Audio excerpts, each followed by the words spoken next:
Sige, hayaan mo na siya mag-record. You can get closer para ano.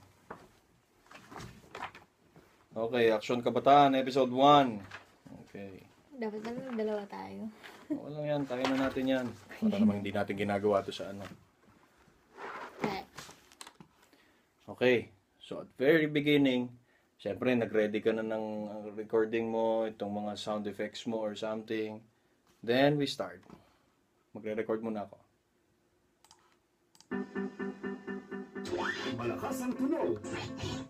Pinatay ko muna yung mikropono para hindi marinig. So habang nagpe-play siya, recording na siya. Gets? Kaya importante nakalagay dito na.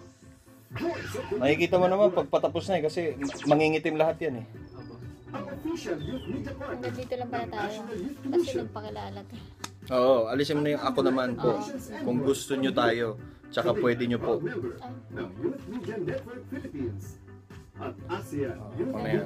Ako na yun sa 4. Wala ako. 1? Dito, 1, 2. Tapos ako ulit, tapos ikaw ulit. Oo nga. Kaya 4. Sa'yo.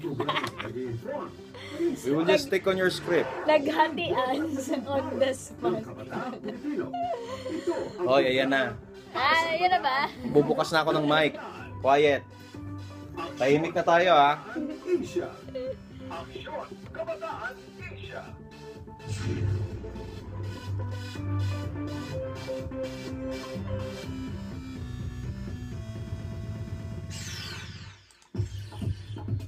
Magandang araw Luzon, Visayas, Mindanao. Ito po ang programa ng bawat kabataang Pilipino. This is Aksyon Kabataan Asia. Ako po ang inyong nag-iisang Kuya Lo dito sa Radio Veritas Asia Filipino Service. At ako naman po, si Ate Ai Villanueva. Isang oras nyo na naman po kaming makakasama to be informed, inspired, involved, and empowered. Dito lamang po sa nag-iisang programa ng bawat kabataang Pilipino.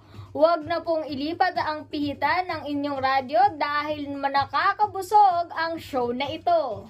At syempre, Luzon, Visayas at Mindanao at sa lahat ng mga overseas Filipino workers all over the globe, kung gusto nyo pong mag-comment sa balitaktakan namin ngayong araw na ito, pwede po kayo mag-email sa amin sa admin@icyyd.net. Okay, at pwede nyo po kaming i-like sa Facebook page, ang Aksyon Kabataan Radio, at i-visit ang website at www.rveritas-asia.org at ICYD Internet TV sa www.icyyd.net. Mamaya makakasama po natin ang President, owner ng Il Padrino Coffee para mag-share ng kanyang karanasan at techniques kung paano niya napalago ang kanyang Italian restaurant at coffee shop na meron ngayong 5 branches all over the Dami, metro. Ayaw nga naman. Parang, dali. anim daw. May bumubulong sa likod. May Pito. bumubulong sa likod. Meron na raw silang 7. nadagdagan. Meron na raw silang 7. Ito, Anyway, Magic 7 na pala ito. Ayan. At syempre, nandyan yung nasa Commonwealth. Nakikita ko yan. Nakikita ko yan. Commonwealth. Ay, hindi ako magpapatalo. Teka, baka mamaya meron na rin ako nakita dito. Ano pa? At syempre sa Ayala Fairview Terraces. Yun! At meron din sa SM City Clark. Yun! Sa Robinson Star Mall, Ayun! Pampanga. Ay! At sa Robinson's Galleria. Sana meron tayong libre. No? Ay, mas maganda yun. Anyway, Luzon, Visayas at Mindanao, bago po tayo tumungo dun sa interview part, Yes, syempre pagpahingayin muna natin si Mr. President and owner of Il Nagkakape ba? Padrino. O baka mag-coffee muna siya. Okay. Dito sa Commonwealth. Sa Commonwealth. Diyan sa may Commonwealth. Uy, medyo traffic ha. Kasi nga ginagawa ngayon yung MRT7. Kaya nga yung mga stock up sa traffic, yan, pwede kayong magkapi-kapi muna dyan. Correct. Uy, baka naman lahat sila mag-coffee. Di traffic din after coffee. Tama? Ganun talaga ang buhay. Minsan kailangan natin ng progress. Kasi kung matayo naman itong MRT7, laking ginhawa naman Kaya sa nga ating nakalagay mga doon, di ba? mananakay. Yes, kaya nakalagay doon, please bear with us. Kaso may napanood ako, partner. Alam mo ba kung ano napanood ko? Ano? Abay, Japan. Mm. Morning, yung mag-asawa, nakita nila from their building, ginagawa yung sidewalk. Morning Mm. nananghalian lang, partner. Parang nagkapilang. Nagkapilang. Oh. Pagdating ng after lunch, gawa na. So, yan naman. Galing, no? Sana ganun dito sa Yung Philippines. tipo nagkape ka lang sa Il Padrino, paglabas mo, gawa na yung Correct. sa tapat. Di ba? Ang bilis talaga ng mga Japanese. Anyway, malay mo, yung mga good news na ibibigay natin ngayong araw na ito, di ba? Correct. Okay, dyan lamang po kayo, ha? Umpisa na natin ang Good News Kabataan, Luzon, Visayas at Mindanao. Mula sa Voice of the Youth Network at International Center for Youth Development, ito ang Good News Kabataan. O ayan, balik tayo sa ating news. Narito na po ang mga good news. Kami po ay patuloy na mag-aatid sa inyo ng magandang balita dito sa Good News Kabataan. At para sa mga nagbabaga o mga ulo na mga balita, unang balita natin, partner. Seryoso, child pornography, isa daw seryosong issue? Talaga? Talaga naman seryosong issue seryoso yan. naman talaga yun. At ang susunod, partner, ay ang... Gawing eco-friendly and summer vacation. Ang summer vacation ba? Oo, baka siguro. Oo. Gawin nating eco-friendly ang ating mga bakasyon. Ay, inumpisahan na namin. Anong ginawa Noong mo? nakaraan. Ginawa nyo? Nagtampisaw si Yudi sa Saan? Sa kasama yung... eco-friendly? Oo, eco-friendly Anong talaga. ka-eco-friendly Promise, doon? mamaya. Pag Mamaya kwento nandun mo. tayo, kikwento ko, baka maunahan ko pa yung ating balita eh. At syempre, sa kabilang dako naman, Luzon, Visayas at Mindanao, isang obispo naman ang pumuri kay Pangulong Rodrigo Duterte sa pagtutol nito sa same-sex marriage. At syempre, may international tayo, partner. O At mamaya, oo. meron mga planeta. Meron tayong kikwento tungkol sa mga planeta. Science ito. Correct. Kaya umpisa na natin, Luzon, Visayas at Mindanao. Eto na. Para sa nangungunang balita, nako, seryosong issue daw ang child pornography. Aba nga naman, totoo nga naman. Kumalat po noong isang linggo sa social media at naging mainit po na balita ang mapanuya o sarcastic na payo ng isang assistant secretary daw ng DSWD sa mga mambabatas ng European Union o EU. Bilang isa sa mga masugid na taga-suporta ni Pangulong Rodrigo Duterte, ipinagtanggol po niya ang ating Pangulo laban sa mga pumupuna sa kanyang mga patakaran at aksyon. Kabilang po rito ang pagbibigay basbas sa pagkukulong sa isa niyang kritiko at ang planong pagbabalik ng parusang kamatayan. Sa isang resolusyon, ipinahayag po ng mga mambabatas ng EU ang kanilang pagkabahala at sinabing maaari makaapekto ang mga isyong ito sa ugnayan ng European Union at ng bansang Pilipinas. Hindi ito nagustuhan ng kawani ng DSWD at idinaan niya sa Facebook ang pagpuna sa EU. Ayon sa kawani, sa halip daw na pambabatikos sa Pangulo ang pagkaabalahan ng mga mambabatas ng EU, bakit hindi na lamang daw sila manood ng child pornography? Dahil doon naman daw sila magaling. Gaya ng inaasahan, umano ng batikos ang post na ito ng Assistant Secretary ng DSWD. Napakahirap isiping magmumula ang ganitong mga pananalita sa isang kawani ng isang ahensyang dapat tumutugon sa pangangailangan ng mga batang biktima ng pornografiya at dapat na nangunguna sa paglaban sa child pornography. Ngunit depensa ng kalihim ng DSWD, ang post ng kanyang Assistant Secretary ay isa lamang panunuya or sarcasm. Hindi raw iyon nangangahulugang itinataguyod ng kawani o ng kawani ang child pornography o kaya naman ay pinabababaw ang mabigat na problemang ito. Subalit kung totoong seryoso tayo sa pagsupil sa child pornography, makatwiran bang sabihin ang isyong ito sa panunuya sa ibang tao? Meron tayong 3 batas, partner, na layong labanan ng child pornography. Nandyan ang RA o Republic Act number 7610 o Special Protection of Children Against Abuse, Exploitation and Discrimination Act of 1992. Andyan din ang RA o Republic Act number 9775 o ang Anti-Child Pornography Act of 2009 at ang Republic Act number 10175 o ang Cybercrime Prevention Act of 2012. O, ayan. O, ikaw naman, partner, para sa pangalawang balita. Mamaya magko-comment ako. Nanggigigil ako dyan. I-reserva mo yung comment Correct. mo. O yan, ito nga daw, gawin daw eco-friendly ang summer vacation. Dapat lang. Nagpaalala si Manila Auxiliary Bishop Broderick Pabilio, chairman ng CBCP Episcopal Commission on the Laity, sa mga mamamayan na magbabakasyon ngayong tag-init na alalahanin ng responsibilidad na iniatas ng Diyos sa tao. Ayon sa obispo, sa kabila ng pagsasaya habang binibisita ang ganda ng kalikasang nilikha ng Panginoon, ay dapat isa puso ng bawat tao ang tungkulin sa pangangalaga sa kalikasan, and I agree, Bishop. I agree also. Ayan. Iginiit ni Bishop Pabilio sa mga nasa mga pagbisita ng mga tao sa naggagandahang isla ng Pilipinas ay huwag itong mag-iwan ng mga kalat o gumawa ng mga bagay na makasisira sa kalikasan. Taon-taon na lang. Naman.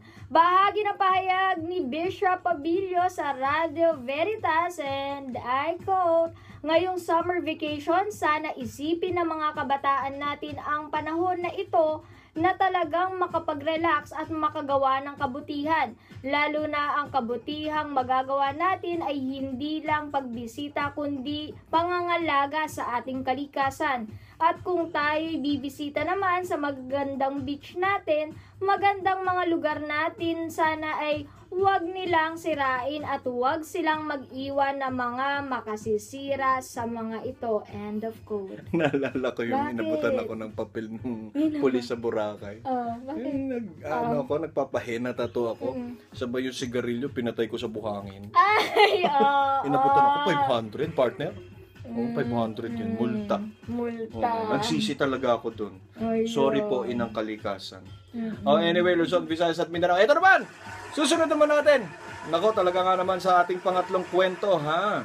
Ating Pangulo naman ay talagang pinuri ng isang mahal na obispo dahil sa kanyang pagtutol sa same-sex marriage. Pinuri nga po ng obispo ang pagtutol ng Pangulong Rodrigo Duterte sa pagsusulong sa Kongreso ng panukalang same-sex marriage sa Pilipinas. Ayon po kay Balanga Bishop Ruperto Santos, chairman po ng CBCP Episcopal Commission on Migrants and Itinerant People, nakakatuwa at nakaka-inspire ang posisyon ng Pangulong Duterte sa same-sex marriage. Ayon po kay Bishop Santos, sa isinasaalang-alang ng simbahan ng desisyon ng Pangulo na patunay ng pagpanig at paninindigan ito sa katuruan ng simbahang Katolika.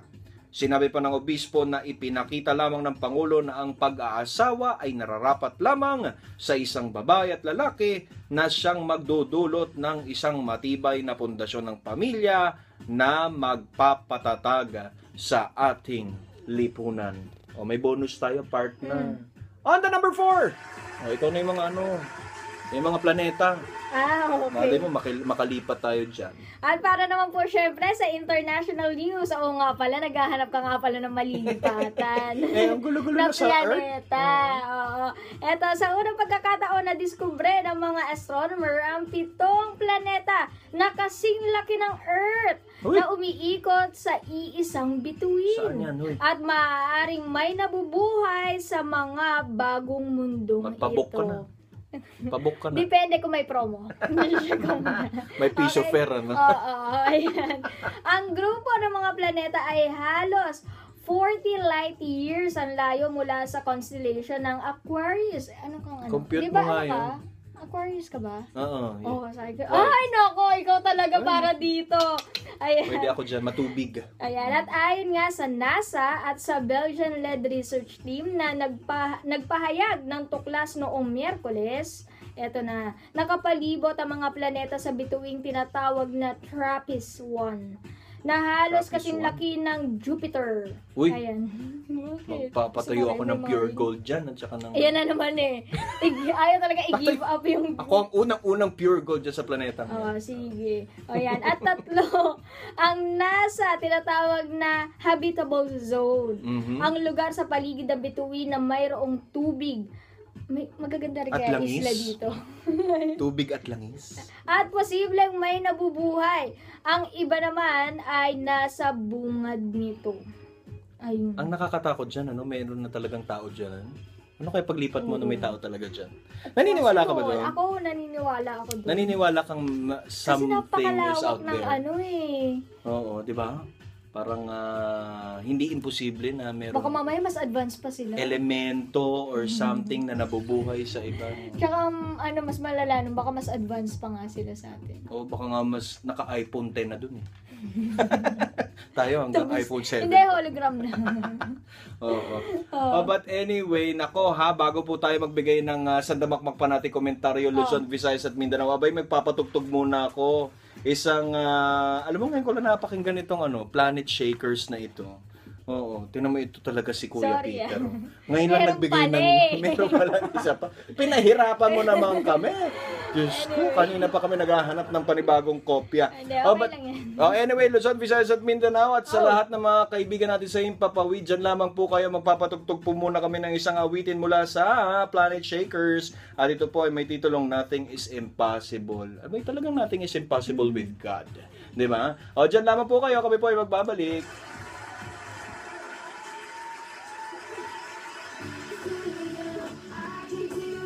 Kita nyo yung dire-diretso? Ganun. Spontaneous, pwedeng humirit, pwedeng mag... Yes? Dire-diretso lang, dire-diretso lang. Oo, kasi di ba nalilito ako sa ibang Kasi nga pag hindi ikaw ang sumulat, understandable yun. Oo, naman kami ni Ayi, nabubulol kami. Kung sinusundan nyo yung binabasa ko, Mas lalo kayo mabubulol. kung sinusundan nyo yung binabasa ko, may mga binabago kong salita kasi hindi ako komportable. Kasi hindi ako ang nagsulat eh. Same thing with Ate Ayi. Nabubulol din siya kasi hindi siya yung nagsulat. Pero okay lang yun. Dire-diretso lang, dire-diretso lang. Diba? As long as we give out that thought. Diba? O ngayon, nilatag ko na yung mga kanta ninyo. Meron na akong Nothing is Impossible. Tugtog na lang ako. Kwentuhan tayo ngayon ni El Pedrino. While waiting. Diba? Nakalatag na, relax lang yung guest mo. Music pa. May music pa. O, ngayon, take note, sa technicals naman, make sure patay ang mic. Kasi nangyari naman kay Ate V. Daldal Ayan o, ng daldal. binak to zero ko. Kasi baka mamaya, nagpapatugtog ka nga, recording ka, Si Ate V nangyari. sako pala yung kwentuhan natin ngayon. Si Ate V nangyari, commercial, nagko-commercial. Nagdadaldal. Nagdadaldal. Hindi niya napatay yung mic. Oo, hindi niya napatay. Si Richie naman, minsan one time lang, dun sa nung babalik na, nakalimutan niyang i-on yung Oo, mic. nung babalik na siya sa ere, nakalimutan niyang i-on. Wala ngayon siyang mic, patay. Yung second part. Nag-record siya ulit program bago. Yun lang oh, dito ka lang nakafocus. Tsaka sa script mo. Gets? O ngayon, Sir, may tanong pa ako. Mm. Yung pag, di ba nagbabalita kayo na may background? Para mag-emphasize siya, kailangan mo lang siyang i-click. Kiklik ko lang to. niya. Para may sa background next, music para sa next news. Pwede rin. Tapos nag-automatic na po siya na Makikita mo Double naman, click. iitim lang yan eh. Pag naubos yung itim, pindot ka ulit. Ganun. Kung gusto mo naman na hindi ka napipindot, dire-diretso lang, sabihin mo sa akin, gagawin ko ng mahaba. Pwedeng gawin sa edit. Ito kasi, hiniram ko lang to sa iba naming programa eh, sa balita. Hiniram ko lang yan eh, pang-abroad simbahan namin to eh. Hiniram ko lang yung tunog. Kasi wala naman tayong background music for Action Kabataan na isa pa eh. But we can make para sarili niyo. O yan, no? Nakikita mo may itim. Alam ko patapos na. Magre-ready na ako ngayon. Papatahimik na ako ng paligid, o-on ko yung mic ko. Timpla ng mic, Peter and Louie. It's always 3 o'clock or 4 o'clock. Nasa 3 o'clock. Ngayon, nasa 7 o'clock ako eh. Iti 3 o'clock mo lang yan. Dalawa. 1 and 2. Ito, huwag nyo nang galawin yan. Volume ng speaker lang ang gagalawin nyo. Kahit patayin ko yung speaker, Ayun niya, basta umaano doon, pumapalo doon. itong PC huwag nyo gagalawin kasi pumapala. Recording pa rin ako. Nag-i-speaker lang ako para rinig ninyo.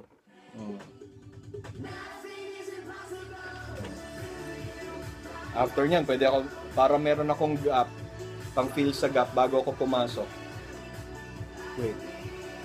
Commentary na to. Commentary na. Wala na, tapos. Magba-background music pa rin ako. Pero magka-clap ako. Kasi para may quiet na tayo ha. Bukas ako ng mic.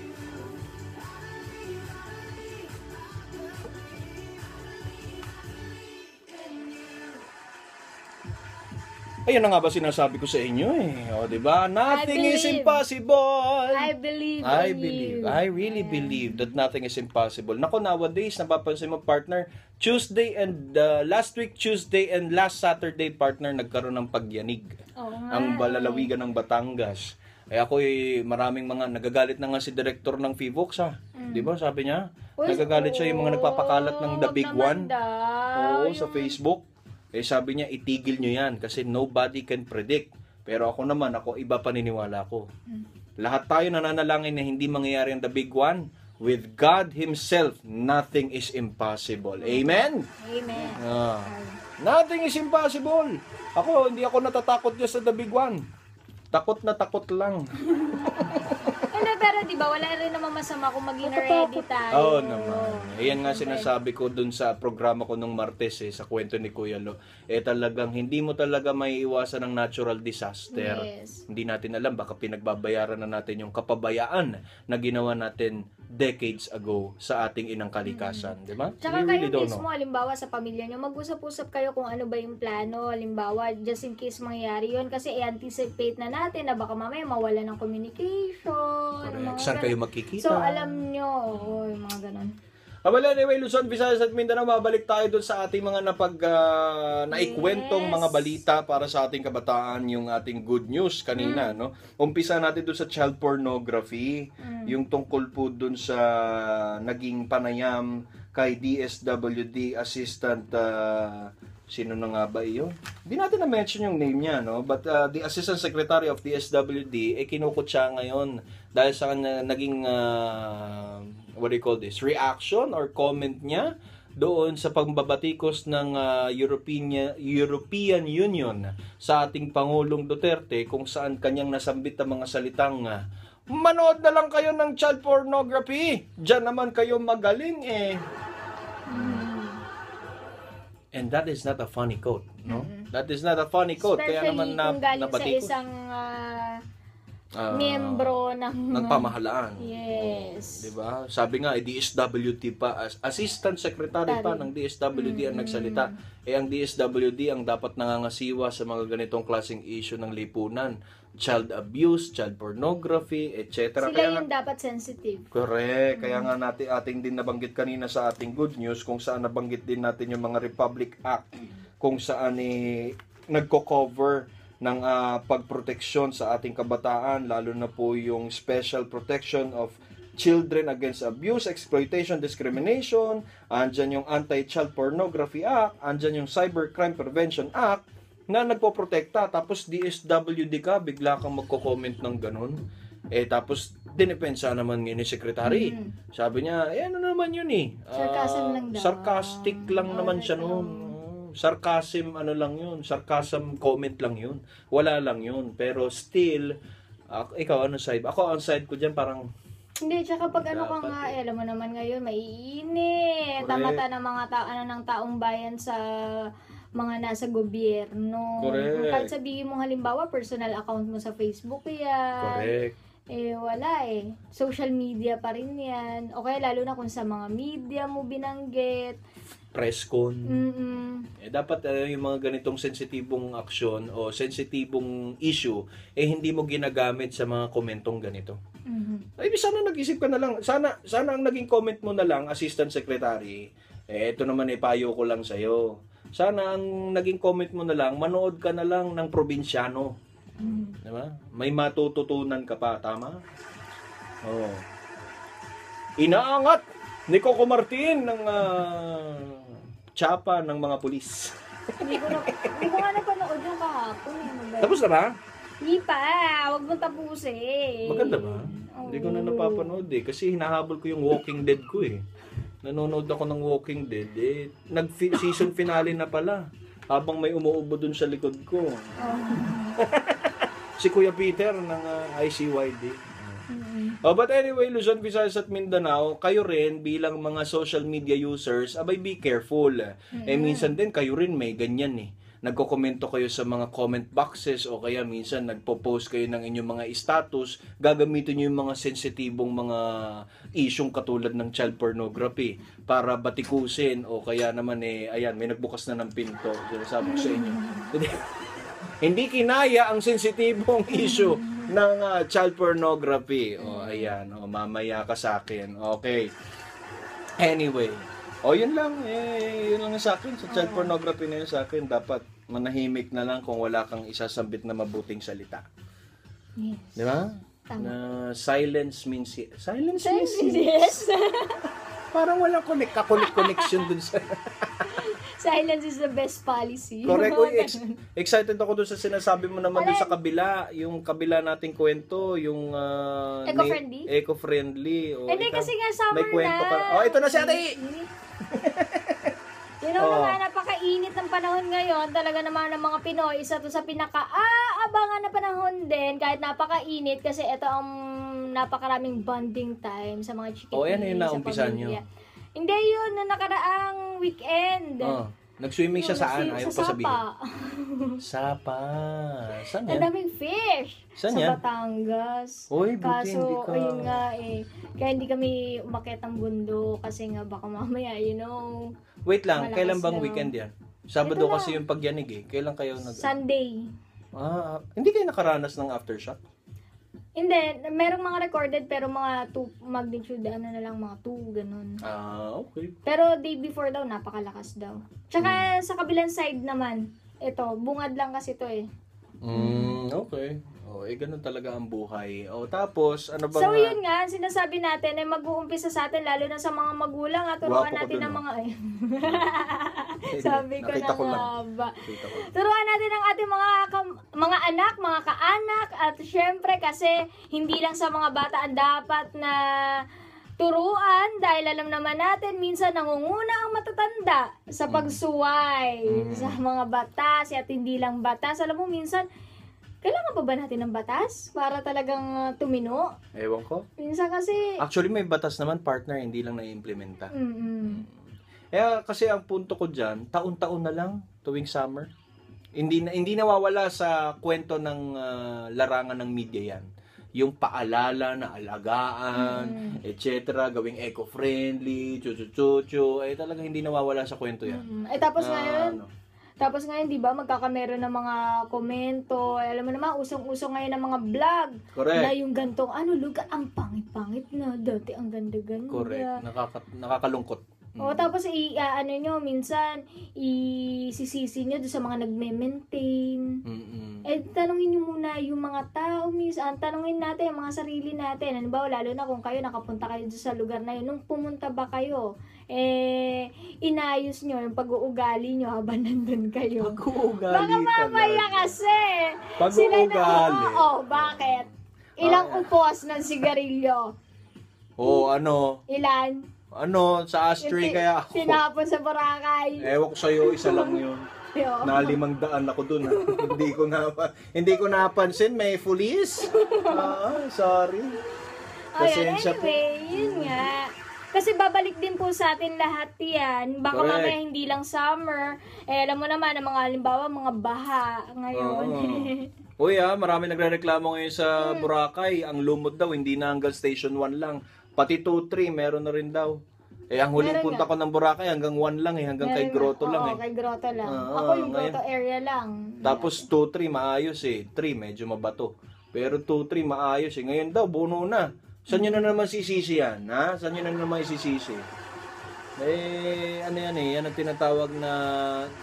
Sa akin yung lumot na yung nature. Baka mamaya kay climate change inisisi. Hindi, totoo naman. Sino bang cause ng climate change? Di ba kayo rin? Kayo.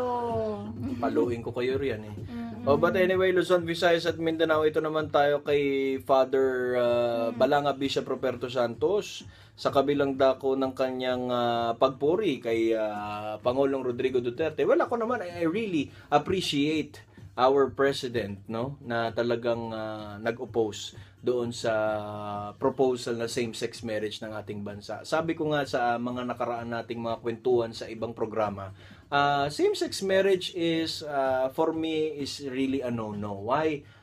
Maybe we can give them the right to union. Yes. Pero yung i-touch pa natin o angguluhan pa natin sa religion and faith, huwag na nating baguhin. Siguro yung Just- civil rights. na civil ano. rights, union, pwede yan. Is by law, no?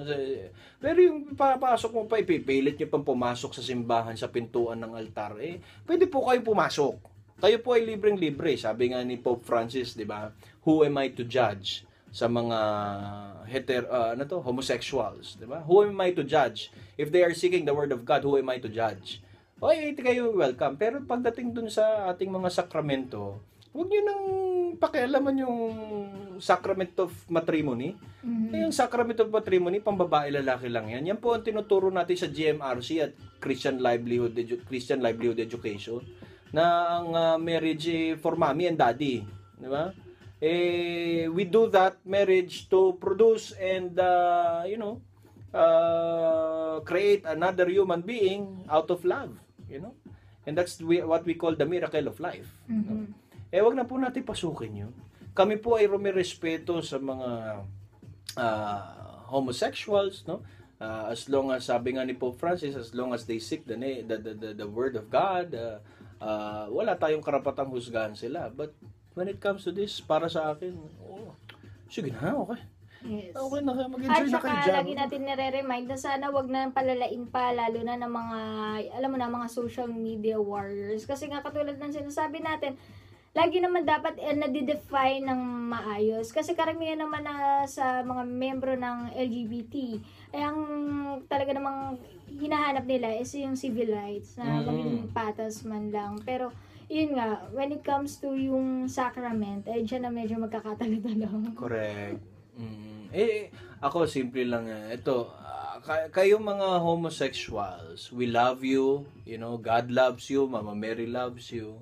Pero to the point of, dati sinusuporta niyo si Duterte, ngayon nag-disagree na siya sa same-sex marriage, babatikusin niya na ng babatikusin. Please, we respect you, respect the Bible, respect the Word of God, respect the sacrament. Yun na lang. Ganyan ang buhay Hindi naman, sabi nga nila, hindi pwedeng lahat. Oo lang tayo ng oo. Diba? Ay, nako, pasakit sa ulo. Anyway, sa kabilang dako naman, kapatid. Yung pangapat. Itong, yung pangapat. Ready ka na? May Mag-aantay ticket na ba? tayo ng Check mo nga kung may booking papuntang, anong tawag dyan? Anong yan? Kaso, Trappist 1. Doon umiikot. Oo, pero siya 40 light years yung layo Kaya check muna natin kung ilang stopover to Baka mahal ang ticket. Tsaka kung ilang stopover to. Correct. Baka mamaya hindi ko. Pero kasi laki ng Earth. Pero malayo. Malayo nga. Ayun. Pero sabi nga nito, 40 light years ang layo mula sa constellation ng Aquarius. Aba, constellation ko pala ito, no? True. Anyway. Pero yun nga, mayroon nga kasing tubig. Kaya nga May tinatanong tubig. kanina, baka may isla to. Baka mas Maganda marami pa sa pa sa Boracay. isla ng Otro. Maganda pa sa Palawan. Ba't hindi? Doon na lang talaga. Anyway, Luzon, Visayas at Mindanao. Ako talaga nga naman, maraming salamat po sa inyo pakikinig sa aming mga balita at mga komentaryo sa Good News Kabataan. Pero bago po tayo mag-proceed meron muna kami ihandog sa inyo. Ngayon ko lang nalaman through Kuya Peter and Kuya Louie. Ngayon ko lang nalaman na si John Legend ay isa palang, gospel singer. Akala ko singer-singeran lang. Yun pala talagang he is using his talent to praise and proclaim the glory of God, no? And ito po ang aming awiting ihandog sa inyo bago po tayo mag-proceed sa ating next segment dahil kanina pa po naghihintay si Mr. President and owner of Il Padrino. Para naman po yan sa ating segment na Spotlight Kabataan. Diyan lamang po kayo, patutugtugin ko muna yung kilalang Ariana Grande at John Legend sa awiting Beauty and the Beast. Diyan lamang po kayo, kami po ay magbabalik.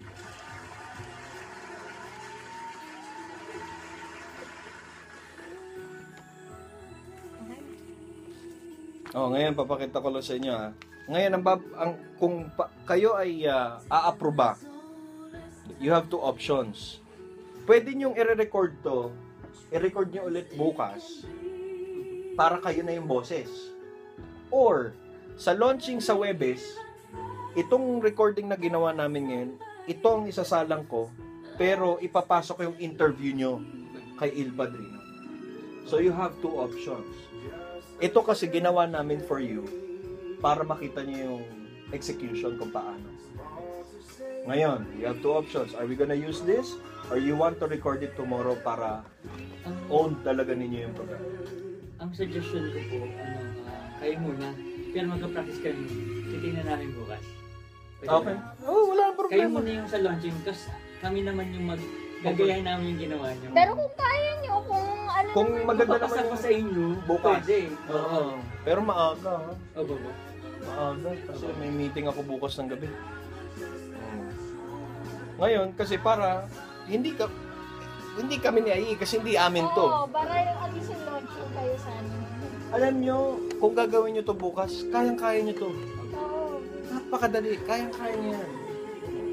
Kayo pa mga expose kayo sa mga kung ano-anong mga public relation chuchu, diba? O ngayon, after nitong Beauty and the Beast, intro ako ng Spotlight Kabataan, then yung interview. O ngayon, kung magre-record kayo bukas, yung interview part iwanan nyo na. Tsatsagain ko ng i-edit. Kasi wag na nating istorbo yun sa Il Padrino. Ando na yung interview eh. Salang na yun. Papasok ko na. Bali ang recording nyo bukas hanggang dito. Pati closing.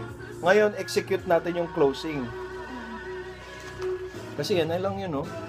Closing na lang yun, no? Sir, may tanong ako, sir. Oo. Kasi di ba pa nagsasalita ka, kailangan yung background na sound humina. Alin din ang pipilitin? Mahina na yan. Di ba nagko-commentary po kayo kanina kasi may background music? Mahina na yun. Ah, Kasi mahina naman yun. inedit ko yan, mahina talaga. okay. Hindi na pag ano pa Para hindi na ako magpipihit dito. Kasi pangit ang console natin. Ang console na to ay pambahay. Hindi naman to pang radyo eh. Ewan ko sa mga taga rito, bakit yan ang binili. Dapat dyan yung ganun eh. Ito, debilog. Automatic na pala, hindi na Oo. kailangan. Kaya nga kung maanin niyo yung music na mas maaga na, kuya lo, ate, ay pang background to. Kaya dito namin ang humihila siya bigla. Meron na, isasend na lang namin sa inyo. Diba, edit na namin na malakas sa una, tapos bigla siyang hihina. Kaya, Ano nyo pwede naman yun. yun, magagamay nyo na, humihina na, pwede na akong salita. O sige, pasok ako ng Spotlight Kabataan ha. Sample lang to, sample.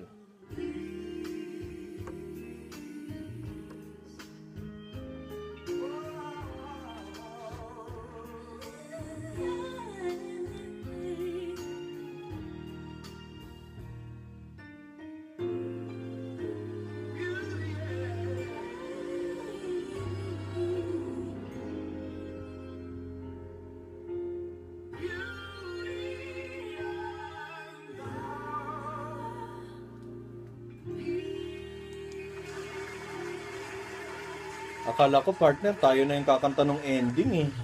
Akala ko tayo yung Beauty and the Beast. Ay, nako. Akala ko, ikaw Wala yung iirit, akong kay mag-Ariana. magpaka-Ariana Grande. Ikaw naman, masyado ka naman, partner. But anyway, ito na, Luzon, Visayas at Mindanao ang ating pinakakaabangan na panayam kay Mr. Yes. President and owner of Il Padrino para sa... Be inspired sa buhay ng mga kabataang lider na naging mabuting ehemplo ng sambayanang Pilipino. Spotlight Kabataan! Ayan, okay. Kunwari pa lang, pinasok na natin si ano. Ayan, isang mapagpalayang araw po sa inyo. Ini-introduce po namin si Mr. Il Padrino. Chuchu. Interview. Pwedeng wala ng background yan. Pero it's your choice, no? Kasi nasa sa inyo kung paano nyo iti-treat. At ikwentuhan, ano po yung ano, chuchu. Ano pong ano ng business? Chuchu. O, dyan lamang po kayo. Tayo po yung papatugtog muna. Magpapahinga muna si Sir para sa pagbibigay aliw natin sa ating mga listeners para sa awiting Limitless by Chuchu Planet Shakers. Tugtog, diba? O, after nun, pasok na naman tayo sa... Pwede natin ipasok ulit yung Spotlight Kabataan. Kasi maikli lang naman yan. Be inspired sa buhay ng mga kabataang lider na naging mabuting ehemplo ng sambayanang Pilipino. Spotlight Kabataan! Ayan, tayo po ay nagbabalik. Kasama pa rin po natin si Mr. Il Padrino, Chuchu. Oh sir, kanina sabi nyo, Chuchu. Ayan, tapos na naman yung kwentuhan. O, narito naman po. Sir, pahinga po muna kayo. Narito naman po ang awiting Alive by Hillsongs Young and Free. Tugtog. Then tapos ng tugtog. Ganyan ulit, ganyan. Ayan, tayo po ay nagbabalik para naman po sa ating panghuling parte ng ano. Sir, bago tayo magtapos, baka meron po kayong message, no, para sa ating mga listeners. Ayan, inaanyayan ko po kayo. Magkape po kayo sa Il Padrino. Blah, blah, blah, blah. Ayan, closing message na tayo. Ayan, maraming salamat kay Mr. President Owner Il Padrino. Ayan, partner, nako. Bago po tayo magtapos, nais po nating pasalamatan si Mr. Kuya Peter at si Kuya Louie, ang mga tagapagtaguyod talaga ng ICYD. Oo, yan ha, bla bla bla bla bla bla bla bla. At si Mr. Pocholo Gonzales. Inyo pong natungayan ang isa na naman pong oras ng information, inspiration, involvement, and empowerment dito lamang po sa Voice of the Youth Network. Okay, kami po. Okay. Voice of the Youth Ayun. Network. Ayan. Tapos ka. Kami ang mga youthcaster ng Radio Veritas Asia, Voice of the Youth Network, at International Center for Youth Development. Ako po si Ate Ai Ortega Villanueva. At ako naman po si Kuya Lawrence. Kita-kits mga kabataan, at lagi nating tandaan na tayo ang kinabukasan at tayo rin ang kasalukuyan. Ito po ang programang Aksyon Kabataan Asia. Tapos patugtugin nyo na yon, yung Voice of the Youth. Voice of Truth. Tapos. Easy. Congratulations. Thank you. Para hindi na ako mag-edit doon, hayaan mo siyang tumugtog dyan, patayin mo na yan. Yan na yung pagkakataon ninyo na, Sir, thank you po. Oh, hatid mo na, Louie. Diba? Yan na yung thank you, patayin mo lang yung mic. Thank you po, Ay sir, yung gagawin na ba namin yung ano, yung